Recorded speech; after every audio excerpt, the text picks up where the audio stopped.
Hello, friends. Happy New Year and welcome back to the channel. नमस्कार दोस्तों, नया साल आप सभी को मुबारक हो। चैनल में एक बार फिर आप सबका स्वागत है।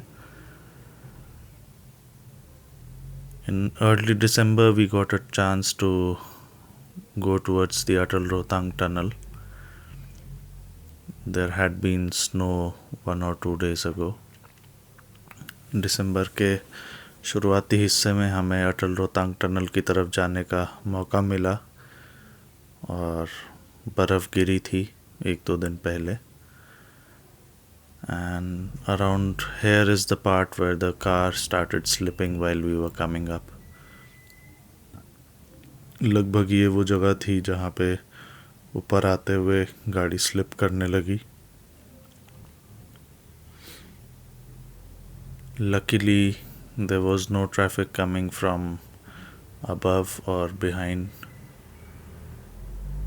अच्छी बात ये थी कि पीछे से या आगे से कोई गाड़ी उस समय नहीं आ रही थी जब मेरी गाड़ी जब स्लिप हुई। We decided to take a U-turn and click a few pics and then go back.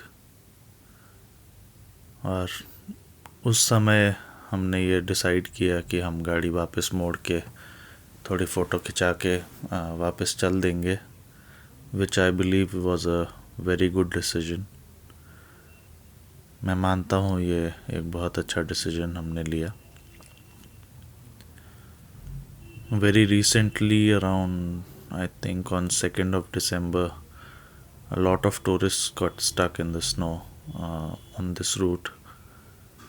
And cars were slipping and hitting each other and people were in chaos. Police and armed forces had to evacuate many of them, rescue many of them. अभी लगभग अगर मैं सही हूँ तो 2 जनवरी को बहुत सी गाड़ियाँ इस रास्ते पे फंसी। लोग बर्फ़ को मजाक में ले रहे थे और गाड़ियाँ इन पे जा रही थी और फिसल फिसल के एक दूसरे से टकरा रही थी। बहुत से लोग फंस गए। पुलिस वालों को और सुरक्षा बलों को लगभग 200 से 500 टूरिस्ट को वहाँ से बचाना पड़ा। A very humble request, if your car is not equipped with 4x4, do not try going on such roads once the sun is set, because the ice becomes very hard, it turns to black ice. And if you are venturing out into the snow, at least get some metal snow chains for your tires. आप सभी से निवेदन है कि जब बर्फ़ ज़्यादा गिरी हो तो पहली बात ऐसे रास्तों पे 2 व्हील ड्राइव गाड़ियों में ना जाएं। और ख़ास तौर से एक बार धूप चली जाती है तो ये सारी बर्फ़ जो पिघली है ये सड़क पे ब्लैक आइस की तरह जम जाती है। अगर आप जाना भी चाहते हैं तो कम से कम मेटल की स्नो चेन ख़रीद के आप अपनी गाड़ी में रखें, ताकि कहीं ऐसे में फंसें तो आप उनका उपयोग कर सकें।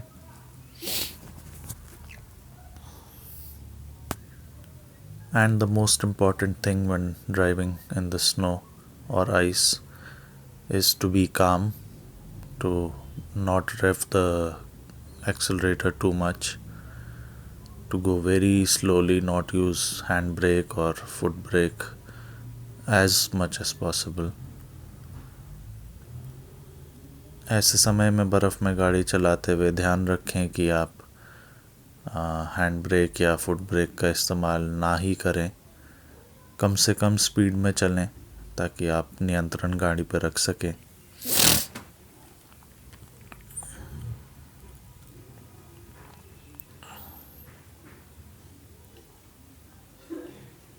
Living in the mountains, I know that it can be quite wonderful to see so much snow, and people want to go where no one else has reached so that they can enjoy playing in the clean snowfall.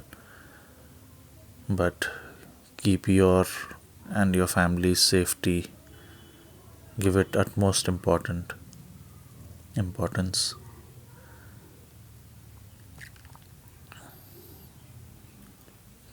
ऐसी जगह में रहते हुए जहाँ बर्फ़ गिरती है, जहाँ ठंड होती है, मैं जानता हूँ कि बहुत ज़रूरी है, बहुत अच्छा लगता है लोगों को ऐसी जगहों पे जाना जहाँ और ज़्यादा बर्फ़ गिरी है, जहाँ अभी तक और कोई नहीं पहुँचा ताकि आप साफ़ बर्फ़ के साथ खेल सकें।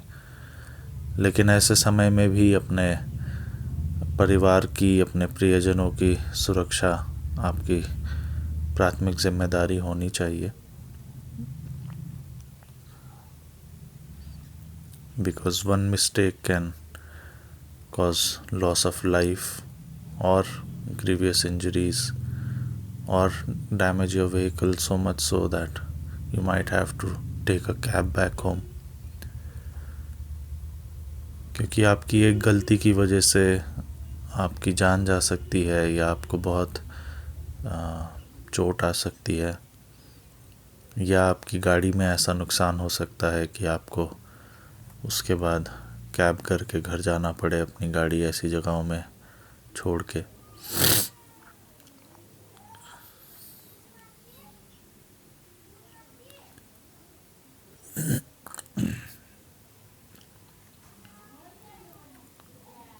It might sound expensive, but a better bet would be to hire local gypsies and Thars and Bolero campers to go out in them so that you can enjoy and come back safely, because local people, they know how to drive on such roads, and they can, with their 4x4 ability, they can take you to places where your normal vehicle might not be able to।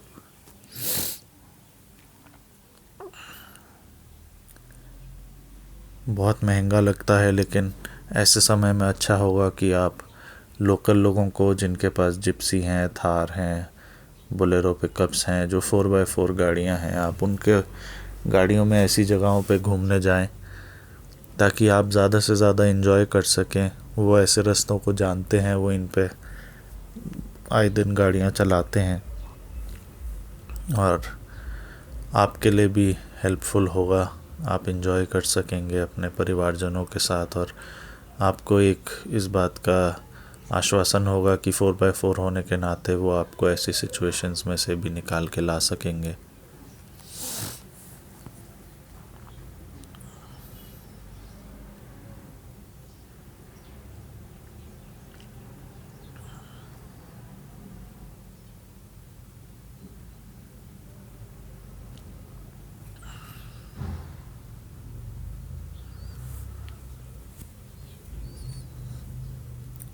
This is not exactly a dash cam footage. I had recorded this by putting my phone in the mobile holder on an air vent in my driver. But I do hope that all of you will learn something from this. I learned something that day while driving, and I'm lucky that I could come back and put this video up for you all to see how dangerous it can be to drive on such snowy roads, icy roads। ये exactly एक dash cam footage नहीं है, ये phone को mobile holder में air vent पे लगा के मैंने रिकॉर्डिंग करी थी, ताकि आप सबको दिखा सकूं कि कितना मुश्किल कभी कभी हो जाता है ऐसी बर्फीली सड़कों पर गाड़ी चलाना, especially after the sun is set or such roads come under shadow. These get very dangerous. Plus there is a risk of trees, old trees, weak trees breaking and falling under the weight of snow। ख़ासतौर से सूरज ढलने के बाद, या जब पहाड़ों की परछाई ऐसे रास्तों पे पड़ने लगती है, तब ये ज़्यादा ख़तरनाक हो जाते हैं। और ना केवल ये बर्फ़ का, आइस का डर है, लेकिन इसके अलावा जो कमज़ोर पुराने पेड़ हैं, बर्फ़ के भार से कभी कभी वो गिर के सड़क पे गिर जाते हैं। and you might get stuck. You have to be really careful about all of that. और वैसे में आप फंस सकते हैं, आपको बहुत सावधान होना पड़ता है ऐसी परिस्थितियों में.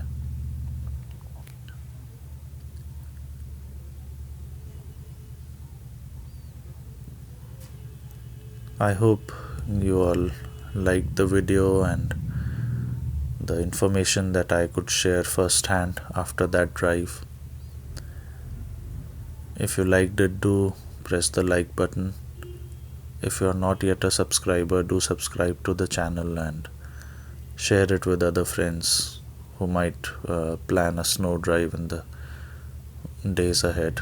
There's still 1.5 months of snowfall left in and around Manali or in higher reaches of Himachal and other Himalayan peaks. अगर आप लोगों को ये वीडियो पसंद आया हो तो ज़रूर से लाइक बटन दबाएं. चैनल को अभी तक सब्सक्राइब नहीं किया है तो ज़रूर सब्सक्राइब करें और अपने दोस्तों के साथ भी इसको वीडियो को शेयर करें, ख़ास तौर से उन दोस्तों के साथ जो आने वाले समय में बर्फ़ीली जगहों में ड्राइव करके आने का प्लान कर रहे हैं.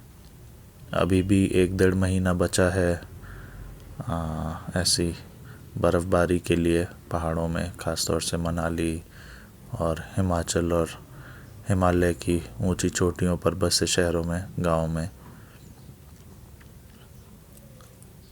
So until next time, thank you for viewing the video, and I look forward to bringing out my series on the drive till Baralachala. धन्यवाद अगले वीडियो तक के लिए.